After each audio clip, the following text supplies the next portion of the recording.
where the sun goes down and the city lights up. Some people go out looking for love. But tonight, someone is looking for another victim. Seaver. And tomorrow, his job will be to pick up the pieces. Look at this. Best of luck. What about the perpetrator? He's got a taste for blondes. He's got a nice handwriting. Roy Scheider is a homicide cop with a long list of bodies. The man is a burnout. Where'd you get that big fancy yacht of yours? Very few clues. I need some outside help on this one. Says who? And his career on the line. My very best. Photographs. I don't know. This killer? Maybe some kind of a celebrity.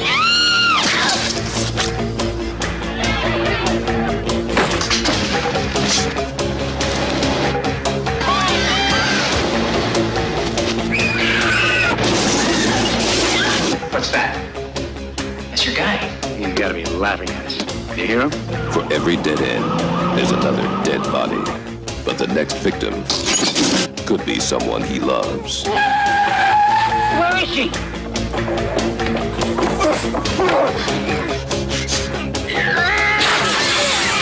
Roy Scheider. Night Game.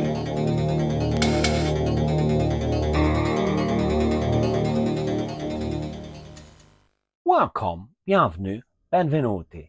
Les années 80 regorgent de très nombreux slashers. Bon, vous savez très bien que les années 80 sont la période la plus importante en termes de slashers. C'est là où on a eu le plus.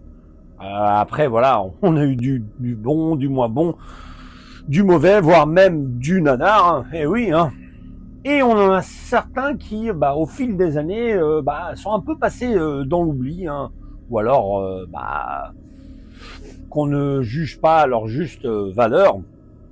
Le film dont je vais vous mettre en avant aujourd'hui sur ma chaîne n'est autre que Meurtre Nocturne, a.k.a. dans son titre original Night Game, avec, comme vous le constatez, Roy Scheider. L'histoire de ce petit slasher se déroule dans le Texas avec l'inspecteur Mike Cerner, Roy Scheider, qui est missionné sur un serial killer qui commet de nombreux meurtres depuis un certain temps, notamment durant des matchs de baseball se déroulant de nuit.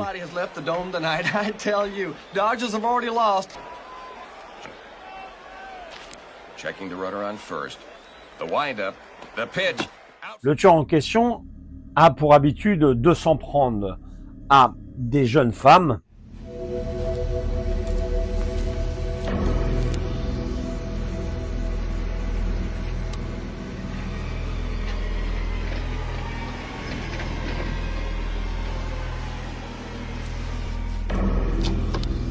bien souvent blondes et à l'aide d'un crochet. Un crochet, voilà, un petit peu qui rappellera I Know What You Did Last Summer, souviens-toi l'été dernier. L'inspecteur Mike, incarné donc par Roy Scheider, a une certaine pression par sa hiérarchie, notamment du fait que il y a les hautes sphères, en l'occurrence un gouverneur, qui tient à ce que la ville soit mise en avant de façon à pouvoir construire là tous ces nombreux plans immobiliers afin d'attirer des sous-sous, hein, et puis surtout pour éviter toute publicité néfaste à la ville où le lieu du film se déroule. Marsh says the governor ordered him to offer his assistance in this investigation. L'inspecteur Mac Cerner, qui, la cinquantaine bien passée avec un caractère bien trempé, n'étant pas du genre à se laisser faire, on aura du coup même l'occasion de le voir avec une confrontation avec un autre inspecteur qui aime bien l'asticoter. Hey, Big D, what's going on, Big D? You talking to me? Oh, don't shoot me, Hoss. Hey, I'm innocent. I didn't do nothing wrong. Don't shoot me. Et au-delà de ces petits soucis avec cet inspecteur, c'est aussi un personnage qui est aussi en couple avec une partenaire bien plus jeune que lui, hein, tellement jeune que lui que il avouera lors d'une scène qu'il l'a connue très jeune et qu'il était déjà attiré par elle. I'm glad I didn't forget Jack Bennett's little girl. 18 years later, there you were, on the beach. You said, excuse me, but did you have a red bicycle on 71st with balloon tires? Wouldn't that be a smooth? On aura donc cette petite relation, notamment du fait que ils vont se fiancer. Hein. Une relation qui, je trouve, est d'ailleurs vue d'un mauvais œil par la mère. You don't have to say a thing, Alma. I know how pleased you are. Little Mikey Seaver. Shoot. Now, who would have thought when you and me were doing the dirty bop together at Ball High School that you would grow up to be good enough to marry my baby? Jack Bennett did turn over in his grave. Donc, la fiancée de l'inspecteur se nommant Roy, hein, qui du coup est une femme assez extravertie, plus ou moins indépendante, qui aime bien se faire plaisir. I'll pick you up at 7:30. Okay. Et même faire plaisir à son homme. Hein.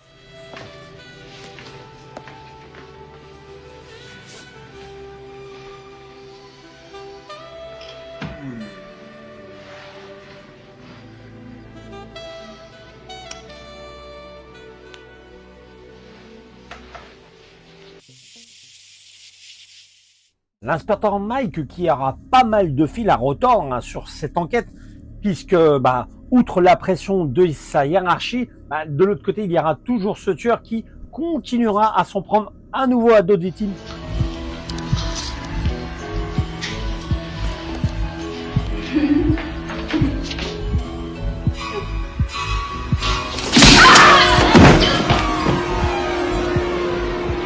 Qui du coup intensifiera la pression de la hiérarchie et mettant déjà pas mal de pression déjà d'un point de vue personnel, hein, avec sa situation de couple et notamment le personnage de la belle-mère, hein. L'inspecteur Mike qui pourra néanmoins compter sur le soutien du commissaire Nelson, commissaire qui est également son ami qui l'a du coup soutenu à de nombreuses reprises, du moins c'est ce qu'on comprend lors d'un échange.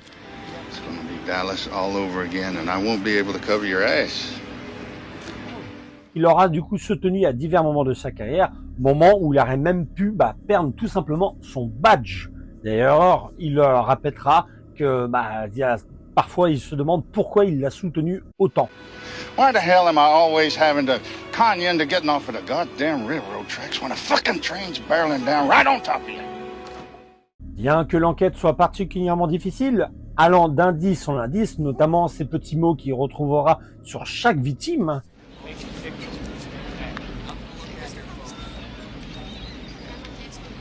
Dale?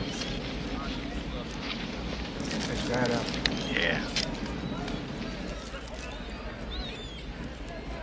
L'inspecteur sera amené à faire une découverte. Loretto wins. And I lose. Loretto wins. Une découverte qui l'amènera dans une confrontation finale.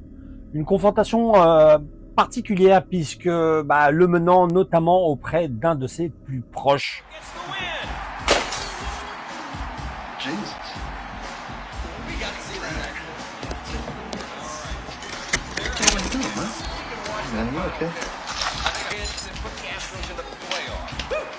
Une confrontation qui sera assez périlleuse.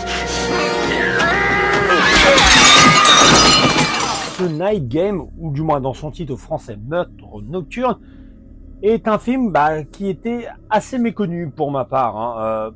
Ou alors je l'ai vu il y a très très longtemps. Et d'ailleurs, plus qu'un slasher, c'est déjà avant tout une enquête policière avec ce degré de slasher ici et là, hein, ne serait-ce que par son tueur, par sa méthode dont il tue les victimes, hein, la façon dont il s'y prend, et aussi même par rapport à la façon dont c'est réalisé avec une caméra qui est subjective, on baigne quand même dans le slasher, mais ce n'est pas ça avant tout. Bref, si vous espérez avec ce film avoir votre dose d'hémoglobine, il faudra un peu freiner vos ardeurs, car là, en l'occurrence, il s'agit beaucoup plus d'une enquête policière, hein, comme je le disais. Une enquête qui, pour ma part, me fera penser à d'autres films qui seront venus après, en l'occurrence Le Silence des Agneaux, avec le grand Anthony Hopkins et Jodie Foster, et sans oublier Seven avec Morgan Freeman et Brad Pitt. Oui, c'est vrai que ça me fait un petit peu penser à ces films. Le lieu du film se déroulant donc dans le Texas, hein, ce qui nous amènera d'ailleurs à avoir des décors qui changent de ce qu'on a l'habitude de voir dans d'autres films. Hein.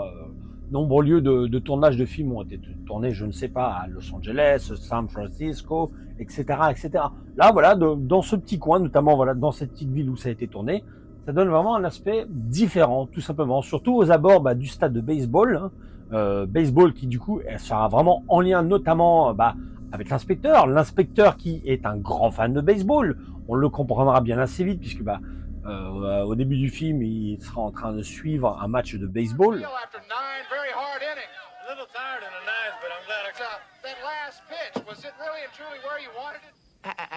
On l'entendra aussi à un autre moment, voilà, parler du passé d'équipes de baseball. On l'écoutera également, voilà, dans sa voiture, en train d'écouter à sa radio un match de baseball. Enfin bref. Keeping the hole just to the left of second base. Rafael Ramirez, long throw to Davis. He got him. Attaboy, Rafael, baby. Le baseball est quelque chose qui revient assez fort dans ce film, hein. Et il découvrira d'ailleurs qu'il y a un lien entre le tueur et le match de baseball se déroulant le soir. Hein. Je ne veux pas vous dire pourquoi, hein, heureusement. Cet inspecteur, du coup, Mike, comme je le disais, incarné par Roy Scheider, le grand Roy Scheider, tout de même, a sa petite vie, comme je l'ai déjà évoqué, avec une jeune fiancée hein, qui, on le suppose, a au moins 20 ans d'écart avec lui, ou, comme je le disais également, il évoque lors d'une scène qu'il a connue particulièrement jeune, qu'il avait déjà des yeux sur elle, et qu'il a attendu, entre guillemets, hein, par un concours de circonstances, on va dire, hein, on suppose qu'il a déjà eu une autre femme, mais qu'il a attendu voilà, le moment où elle serait bien plus âgée pour l'aborder, etc. Quoi. Mais bref, mais ça n'empêche qu'il avait déjà des yeux sur elle alors qu'elle était très jeune. Une relation de ma foi, tout ce qui est plus ordinaire, hein, ce qui nous donnera des scènes d'amourette, des scènes un petit peu niais, forcément. Mais dans le côté de ça, on a aussi le personnage de la mère du personnage de Roy, hein, qui est donc du coup la fiancée de l'inspecteur Mike, belle-mère qui, je pense, a un regard pas spécialement content sur cette relation, probablement, je pense, en rapport avec l'écart qu'il y a entre les deux, tout simplement. Hein. Donc du coup, ça nous amènera à divers moments de scènes entre ironie, entre je sais pas, une certaine tension entre ces deux personnages à différents moments. You know, my TV's just fine. I know that. Does it work? That's it. Make jokes. A family that laughs together cries together. Well, now, my old TV gets Channel 8 just perfect. Quiet, cool running. On sent qu'il n'y a pas vraiment d'atome crochu entre les deux.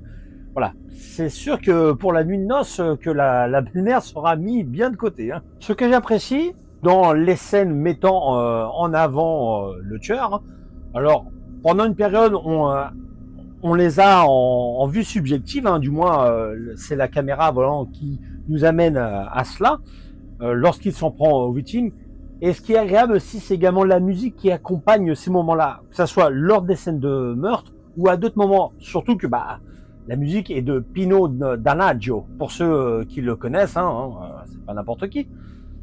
Mettre vraiment une petite tension assez sympathique lors de ces scènes, avec, comme je le disais, un mode opératoire quasiment le même.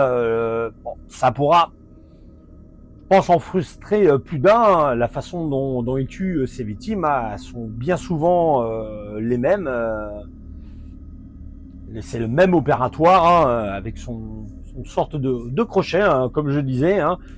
Là, donc, vous attendez pas, comme je disais, à énormément d'hémoglobine, hein, un peu de sang, mais voilà. Je trouve néanmoins dommage sur ce film de s'être un peu trop appuyé sur l'aspect enquête, hein, qui prend quand même beaucoup de temps sur le film, hein, et également sur la relation entre l'inspecteur Mike et sa fiancée Roy. Hein.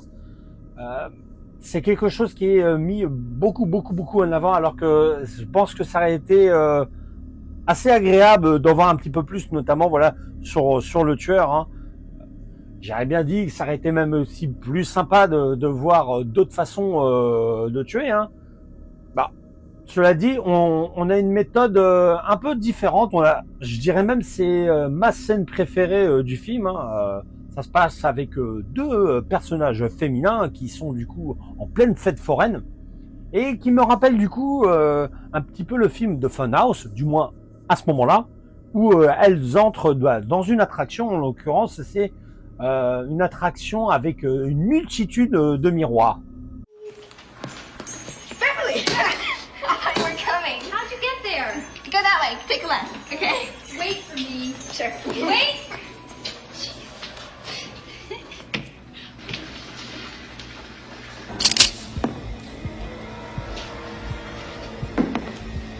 Hi. It's kind of scary in here, huh?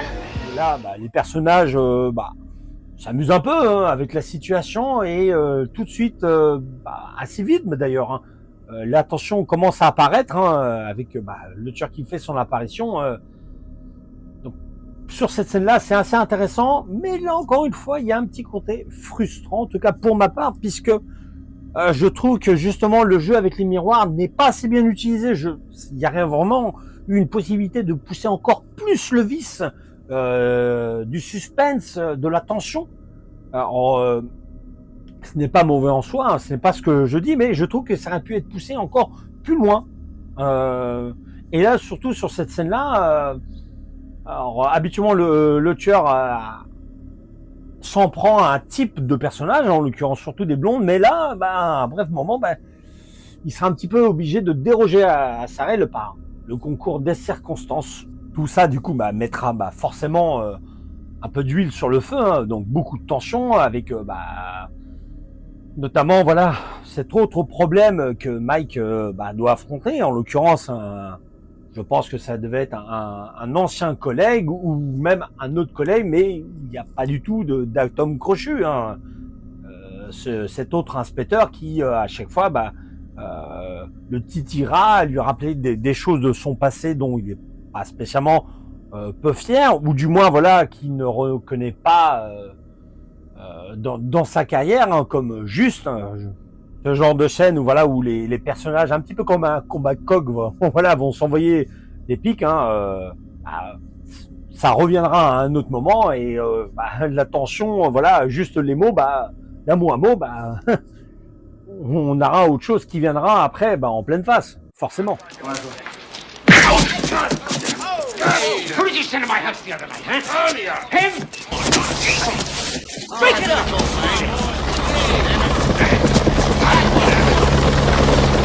Au fur et à mesure qu'il va trouver des indices, il se rapprochera du coup de l'identité du tueur et donc être amené à le retrouver. Mais au fur et à mesure de ça, c'est aussi également le tueur qui du coup va se aussi rapprocher de lui et notamment de ce qu'il a le plus proche, ce qui nous amènera du coup à cette confrontation finale hein, avec ces personnages, et je dis bien au pluriel, hein, une scène qui a un peu de tension, mais voilà, c'est gentil.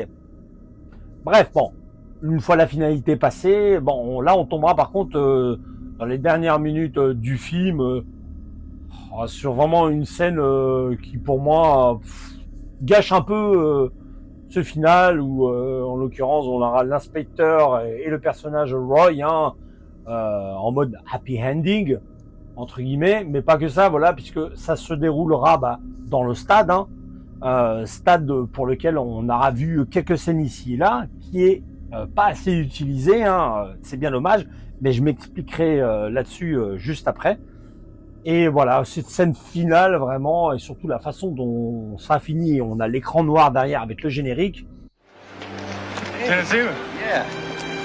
This is my bride, Roxy. Hi, how are you? Congratulations, Thank you. and enjoy the game. We will. Hey, Sil? Thanks for all the thrills.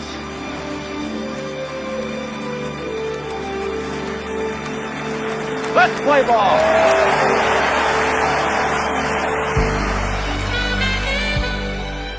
Ça tombe complètement à plat. Au final, ça donne voilà un film pas désagréable, mais dont voilà on gardera pas une énorme surprise. Encore une fois, je dis bien que ce film de 1989, Night Game, aurait pu amener à être meilleur.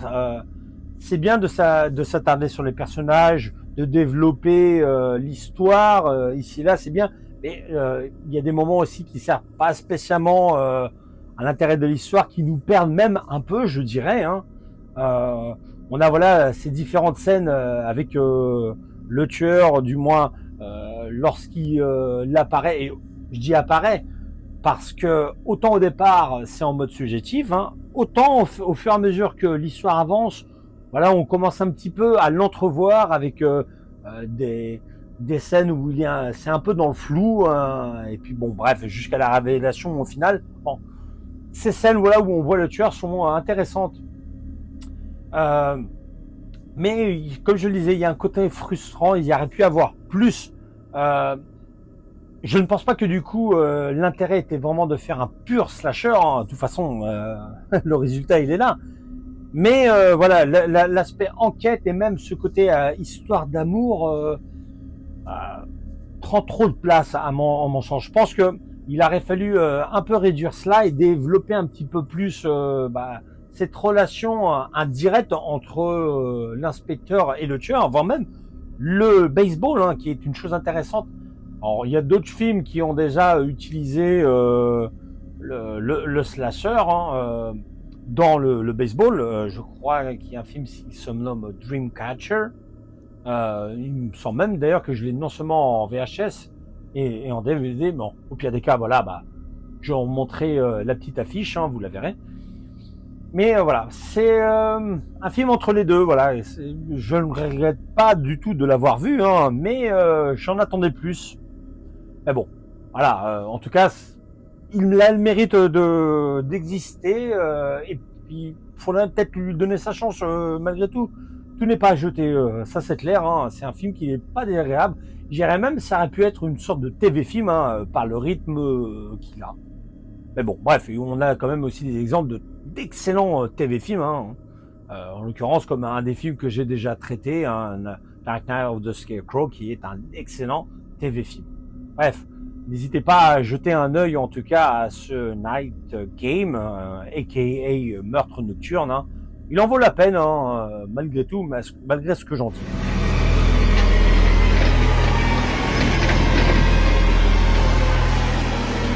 Pour tout ce qui concerne l'aspect production, anecdotes, etc., on va commencer tout d'abord par le réalisateur, à savoir Peter Masterson, un réalisateur qui, du coup, n'a pas une énorme carrière, hein, aussi bien lorsqu'il a travaillé pour le cinéma que pour la télé, hein. Quoique, il a beaucoup plus travaillé au niveau des séries télé, voire TV-films, que pour le cinéma. Et on retrouve donc dans ce film, dans le rôle de l'inspecteur Mike Merner, le grand Roy Scheider. Voilà, c'est honnêtement c'est l'atout fort du film. Ça, on peut pas dire le contraire. Heureusement qu'il est là, hein. Pas pour dire que les autres acteurs, voilà, acteurs et actrices même, sont mauvais, hein. Mais on sent le mec qui derrière a l'expérience.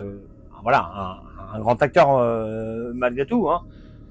Voilà, Roy Scheider, forcément vous le connaissez tous pour son rôle de Brody dans Jaws 1 et 2, hein. Jaws, voilà, qui en France est connu sous le titre de Les Dents de la Mer, hein. Mais il n'a pas que ça, puisqu'il a joué également dans The 7-Up, qui est une sorte de spin-off film dérivé de French Connection, où d'ailleurs on pouvait aussi le retrouver hein, auprès de Gene Hackman, en tout cas dans le premier opus. On l'a également vu dans un film des années 80, Blue Thunder. Je crois que c'est en rapport avec les hélicoptères et l'intelligence artificielle. Hein. On l'a également retrouvé dans l'excellent Marathon Man. Hein. Alors ça, je pense que ça dira peut-être quelque chose à certains, puisque dedans on y retrouve Dustin Hoffman par exemple et Sir Laurence Olivier, hein, grand acteur. Hein. Et puis on l'a retrouvé aussi dans tant d'autres films. Hein. Bon, il a aussi eu sa période où, entre guillemets, il a fait des films, je dis bien entre guillemets, pour manger. Hein. Mais on l'a revu aussi au cours des années 90 dans la série TV Sequest. Alors j'étais pas spécialement un grand fan de cette série, mais j'avoue avoir suivi quelques épisodes. Et enfin voilà, dans les derniers films qu'il a tournés, on va dire dans les plus notables, je dis entre guillemets, j'insiste beaucoup sur l'entre guillemets, hein. On le retrouve notamment dans The Punisher, la version de 2002, qui est regardable, mais en termes d'adaptation pure par rapport au comic book, voilà. Moi, j'aime beaucoup celle de Dolph Lundgren, voire même la toute dernière. Mais bon, bref, en tout cas, c'est un de ses derniers rôles, hein, ou du moins il est passé au cinéma, puisqu'il est décédé, Rochester, en 2008, hein, des suites d'une longue maladie, en l'occurrence une sorte de forme de cancer, tout simplement. En tout cas, sur ce film-là, le film quand même repose beaucoup sur ses épaules, hein, pour ma part. Hein. On retrouve donc dans le rôle de Roy l'actrice Karen Young, l'actrice qui incarne la fiancée de l'inspecteur Mike, hein, avec une grande différence d'âge. Hein. Je sais pas que je suis contre, hein, mais c'est vrai que, comme je disais, on le sent. Et puis il y a des choses assez étranges, voilà, comme je disais, avec le ressenti de la belle-mère, etc. Bon, bref, en 2025, vous me direz, ce n'est pas si dramatique que ça. On a même des personnes qui sont ensemble avec des plus grandes différences que ça. Bref, c'est pas sur ce que je voulais m'arrêter. En tout cas, là, c'est une actrice qu'on a déjà vue dans un certain nombre de films, voire même de séries télé. Hein. Karen Young, que moi, lorsque j'ai vu ce film, tout de suite, je me suis dit, mais je sais dans quel film je l'ai vu, à savoir Jaws the Revenge, le 4e opus de la saga Les Dents de la Mer, le plus mauvais d'ailleurs, quoique il peut être pris avec humour si on a une certaine tolérance. Hein. Bon, en tout cas, on l'a également vu dans le film Birdie, un film avec Nicolas Cage notamment. On l'a également revu dans le film Hit, qui est connu également sur le titre Banco, avec Burt Reynolds, hein, qui est une sorte de policier polar. Hein.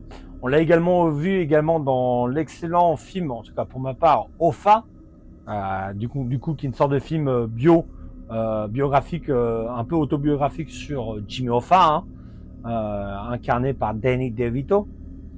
Et on l'a également revu, du moins ça c'est un de ses derniers rôles, entre guillemets, les plus importants, si je puis dire, hein, dans Daylight, le film à catastrophe qui se passe dans un tunnel avec Sylvester Stallone. Voilà. Après, sinon, elle a également apparu dans un certain nombre de séries télé, comme The Equalizer. Vous savez, le Equalizer, nous on le connaît en tant que film, hein, avec Denzel Washington, où ils ont fait une trilogie, où d'ailleurs on va m'en retrouver d'ici quelques années encore 2 autres suites. Bref, mais à la base c'était une série télé. Donc du coup on l'a retrouvé dans cette série. On l'a vu également dans plusieurs fois d'ailleurs dans des personnages différents dans Law and Order. Bon, moi personnellement c'est pas mon truc, les New York section criminelle, etc. Je suis pas adepte de ce genre de série. On l'a également vu par contre dans Les Sopranos, hein, une grande série pour ma part, où elle interprétait du coup un agent du FBI au cours de plusieurs épisodes. Hein. Et bon, après, on l'a revu aussi, je crois, dans Les Experts Miami. Bref, elle a eu quand même une carrière, elle n'est pas très âgée, hein, je crois qu'elle est de 1958, mais une carrière qui a été entre les séries télé et puis le cinéma, tout simplement. Richard Bradford, qui ici incarne le commissaire Nelson, ami également de l'inspecteur Mike, a joué aussi dans beaucoup de films, hein, notamment pas mal de connus. On pourrait citer par exemple American Graffiti, la suite, attention. On peut également citer un très bon film, en tout cas pour ma part, Un été pourri. Hein. Je n'ai pas son titre d'origine en tête, mais c'est un film avec Kurt Russell. On l'a également retrouvé dans une pépite, enfin pour ma part, Les Incorruptibles, hein, Kevin Costner, Andy Garcia, Sean Connery. Et d'ailleurs, en lien avec Andy Garcia, on l'a aussi retrouvé dans un autre film avec ce même acteur, à savoir Affaires privées, où on pouvait aussi retrouver Richard Gere dans un rôle de flic, mais un peu crapule, quoi. Juste un peu, hein, pour ceux qui connaissent le film. Bref, on l'a également vu dans un autre slasher, à savoir Dr. Jiggles. En France, on le connaît plus sous le titre Dr. Ritus, avec le regretté Larry Drake, Larry Drake dont j'ai pu évoquer dans ma précédente vidéo, qui avait incarné Booba dans Dark Knight of the Scarecrow, probablement, comme j'ai déjà dit, son meilleur rôle, même s'il est court. On l'a également vu, cet acteur dans de nombreuses séries, bref, c'est pas les séries les plus connues en tout cas, c'est surtout des séries des années 50, 60, voire même 70, mais encore une fois, j'insiste sur le fait, c'est pas spécialement des longs qui vont vous rappeler quelque chose. Le tournage débuta le 5 août 1988 dans le Texas, comme je l'évoquais précisément à Houston et également du côté de Galveston. Un tournage qui a eu quand même pas mal de difficultés puisque en 1988, précisément au cours du mois de septembre, il y a eu un énorme ouragan qui s'est nommé Hurricane Gilbert. Oui, non, c'est pas une blague. Et du coup, il mit à mal le tournage qui du coup fut interrompu durant plusieurs semaines par mesure de sécurité, tout simplement. À l'origine, sachez que le film ne devait pas être tourné au Texas puisqu'il devait se situer précisément à San Francisco. Le problème est que le réalisateur de ce film n'avait pas spécialement d'attache avec cette ville et au-delà de ça, il trouvait que trop de films ont été tournés à San Francisco et qu'il était intéressant de déplacer le lieu de cette histoire au Texas, en l'occurrence, comme je l'ai dit, à Houston et également à Galveston. Ça permettait d'avoir vraiment un autre panorama que ceux qu'on a habitués dans tous les autres films. Et au final, c'est quelque chose qui n'a pas du tout regretté, puisque ça lui a permis d'utiliser de nombreux lieux dans la ville, notamment le fameux stade. Alors, il faut savoir que le réalisateur a vraiment eu beaucoup de mal à tourner auprès de l'enceinte du stade, voire même dans le stade. Il aurait voulu vraiment intégrer encore un peu plus cette histoire qui intègre du coup le baseball au film. Mais malheureusement, il a eu beaucoup de veto. On lui a dit beaucoup de non, notamment les patrons à qui appartenait le stade et également au niveau de l'équipe de baseball, l'équipe locale. Mais c'est surtout les patrons du stade de baseball qui ont embêté le réalisateur. Alors, ils lui ont uniquement laissé, mais vraiment sous pression, entre guillemets, la possibilité de tourner durant plusieurs nuits diverses scènes qu'il avait besoin pour le film. Mais à chaque fois, il lui avait dit qu'à l'aube, tout devait être débarrassé à 100%. Bon, vous me direz, c'est normal, mais il avait une pression vraiment assez importante, le réalisateur, et il aurait vraiment voulu tourner pas mal de scènes, mais du coup, il a dû se résoudre à en supprimer pas mal, du moins entre ce qu'il avait mis sur le papier et ce qu'il voulait tourner, il a dû tout simplement abandonner. Je sais pas du tout lesquels qu'il aurait voulu mettre, peut-être aurait-il voulu inclure une scène directement avec le tueur dans le stade, sait-on jamais, mais c'est quelque chose sur lequel il ne s'est jamais attardé par la suite. Néanmoins, le réalisateur, peut-être cherchant aussi à se mettre les dirigeants du stade, voire même de l'équipe dans sa poche, si je puis dire, recruta pour quelques petits rôles, en tout cas, diverses personnes liées au baseball. On peut par exemple citer quelques joueurs qui sont dans le film, mais surtout le président de la chaîne KTRV ou KTRKV, bref, excusez-moi, je m'en rappelle plus, seulement Bob Allen, qu'il a souhaité vraiment prendre dans son film, qui est une figure apparemment importante locale, mais donc c'est pas des choses qui finalement ont joué en sa faveur, le fait de reprendre des locaux et notamment certaines figures malheureusement pour lui. Une des scènes finales lors de la fameuse confrontation que l'on voit derrière une boîte de nuit, c'est une boîte de nuit qui a réellement existé, à savoir la Balinese Room. Alors, je la prononce un peu à l'italienne, pardonnez-moi. C'est une boîte de nuit assez branchée qui, malheureusement, je dis ça comme ça, a été détruite en 2008.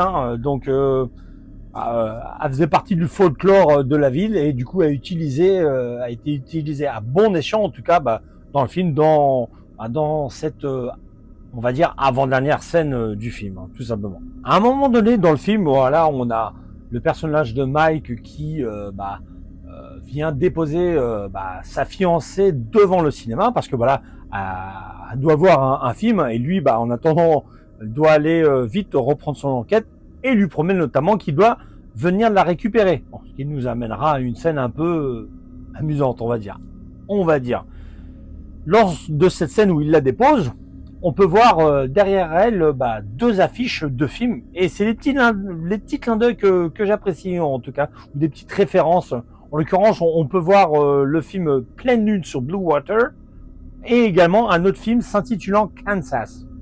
Voilà, c'est des petits clins d'œil vraiment assez sympathiques. En l'occurrence, voilà, le premier film Pleine Lune sur Blue Water est un film qui a été réalisé par le réalisateur de ce film, Night Game, et l'autre film, Kansas, est un film qui avait été écrit par le scénariste Spencer Eastman, qui est également le scénariste de ce film Night Game. Voilà, c'est des petites anecdotes comme ça qui sont plutôt, ma foi, assez sympathiques. En tout cas, en termes de box-office, malheureusement pour ce film, on peut pas dire que ça a fait un grand succès puisqu'il n'a rapporté que 337 000 $ et 812 pour être précis. Il est sorti aux États-Unis en septembre 89, le 15 exactement, et en France on l'a retrouvé quand même au cinéma le 20 juillet 1990, le 20 ou le 25 juillet, quelque chose comme ça. Bref, quoi qu'il en soit, c'est malheureusement un film qui n'a pas du tout marché, mais bon, c'est comme ça, des fois ça marche et ça marche pas. Quoi qu'il en soit, c'est tout pour aujourd'hui. J'espère que cette vidéo vous aura plu. Quant à moi, je vous dis donc à une prochaine vidéo pour un prochain slasher, lequel je ne sais pas encore. Mais bon, on verra ça. Ciao, ciao!